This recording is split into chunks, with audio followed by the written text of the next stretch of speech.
গত 24 মে শুক্রবার রাত 12:30 রাজধানীর মিরপুর মডেল থানা থেকে ছেড়ে দেওয়া হয় অভিযানে আটক করা একটি মোটরসাইকেল। এভাবে আটক করা যান আদালতে জমা দেওয়ার বিধান থাকলেও তা মানেননি এসআই রুহুল আমিন। আর মোটরসাইকেল ছেড়ে দেওয়ার প্রক্রিয়ায় মধ্যস্থতা করেন চাকুরিচ্যুত এসআই সুমন বিন শাকিল। তবে এমনি ছেড়ে দেননি। অবশ্য এর জন্য মোটরসাইকেল মালিক পাঠাও রাইডার মাহবুবকে গুনতে হয়েছে 20,000 টাকা। সেই টাকা লেনদেনের কয়েকটি ভিডিও আর মধ্যস্থতার 19 মিনিটের একটি অডিও রেকর্ড কালবেলার হাতে এসেছে। সেই সঙ্গে পাওয়া গেছে টাকা চেয়ে হোয়াটসঅ্যাপে পাঠানো কয়েকটি মেসেজ। সেলফিন অ্যাপে দেশ বিদেশের যে কোনো জায়গা থেকে অ্যাকাউন্ট খুলতে পারবেন কোনো ঝামেলা ছাড়াই। সেলফিন, আগামীর ব্যাংকিং। কালবেলার হাতে আসা ভিডিওতে দেখা যায় মিরপুর মডেল থানার সামনে কালো টি শার্ট পরা চাকুরিচ্যুত কর্মকর্তা সুমন সাদা শার্ট পরা ইমরানের কাছ থেকে নিচ্ছেন টাকা। 1000 টাকার 20টি নোট প্রকাশ্যেই গুনে নিচ্ছেন চাকুরিচ্যুত এসআই সুমন। টাকা গুনে নিয়ে চলে যান থানার ভেতরে। পরে ফিরে এসে মোটরসাইকেলের মালিক মাহবুব ও তার বন্ধু ইমরান আহমেদকে নিয়ে আবারও থানার ভেতরে যান। এর কিছুক্ষণ পর বের হয়ে মোটরসাইকেল নিয়ে চলে যান মাহবুব ও ইমরান। সম্প্রতি শেওড়াপাড়ার একটি বাসায় অভিযান চালান মিরপুর মডেল থানার উপপরিদর্শক রুহুল আমিন। সেখান থেকে 4 জনকে আটক করা হয়। এ সময় মাহবুবকে না পেয়ে বাড়ির সামনে থাকা তার মোটরসাইকেল জব্দ করে থানায় নিয়ে যায় পুলিশ। 10 দিন পর বিষয়টি টাকায় রফাদফা হলে শুক্রবার রাতে বাইকটি ছেড়ে দেয় পুলিশ।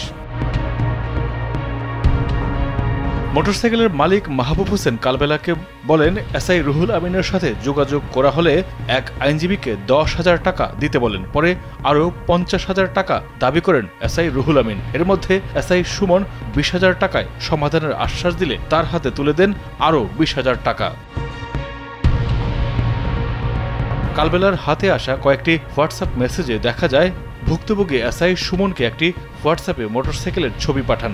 সুমন উত্তরে লেখেন 20,000 টাকা দিয়ে বাইক নিয়ে এসো। এসআই রুহুল আমিনের সঙ্গে হোয়াটসঅ্যাপে যোগাযোগের তথ্য পর্যালোচনায় দেখা যায় এসআই সুমনের সঙ্গে টাকা লেনদেনের কথোপকথনের একটি স্ক্রিনশট রুহুল আমিনকে পাঠান ভুক্তভোগী। অভিযোগের বিষয়ে জানতে চাইলে মিরপুর মডেল থানার এসআই রুহুল আমিন বলেন, এসবের সঙ্গে তার কোনো সম্পৃক্ততা নেই। চক্রান্ত করে ফাঁসানো হয়েছে তাকে। অভিযানে উদ্ধার করা মোটরসাইকেল জব্দ না দেখে থানায় এতদিন রেখে কিভাবে ছেড়ে দেওয়া হলো এমন প্রশ্নের জবাব দেননি তিনি। এ ধরনের কোনো লেনদেন হয়নি। উদ্বোধন কর্তৃপক্ষের নির্দেশে ছেড়ে দেওয়া হয়েছে। উদ্বোধন কর্তৃপক্ষ বলে কার নির্দেশ? আপনার ওসি? জি, এটা সঠিক না ভাই, টোটালটাই আমাকে ফাঁসানো হয়েছে, বুঝছেন। তবে মিরপুর মডেল থানার ওসি বলেন, এই ধরনের লেনদেন হওয়ার কোনো সুযোগ নেই। লেনদেন হলে সেটা অনৈতিক। কেউ এটা করে থাকলে তার বিরুদ্ধে ব্যবস্থা নেওয়া হবে।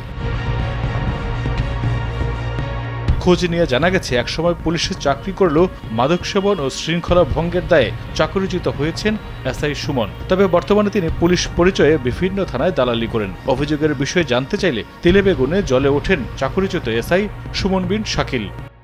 আপনার একটা ভিডিও আছে আমার কাছে, আপনি দেখলাম গুনে গুনে ঘুষের টাকা নিচ্ছেন। আপনার কাছে ঘুষের টাকা নিচ্ছেন, থাকতেই পারে আপনার কাছে। হ্যাঁ, আপনার কি লেখা আছে এখানে ভিডিওতে? ভিডিওতে লেখা আছে? ভিডিওতে কোনো কনভারসেশন আছে? মিরপুর জোনের অতিরিক্ত উপকমিশনার মাসুদ মিয়া কালবেলাকে বলেন, চাকরিচ্যুত সুমন বিভিন্ন থানায় দালালি করছে বলে জানতে পেরেছে পুলিশ। তার বিরুদ্ধে ব্যবস্থা নেওয়ার আশ্বাসও দেন তিনি। মাইদুর রহমান রুবেল, কালবেলা।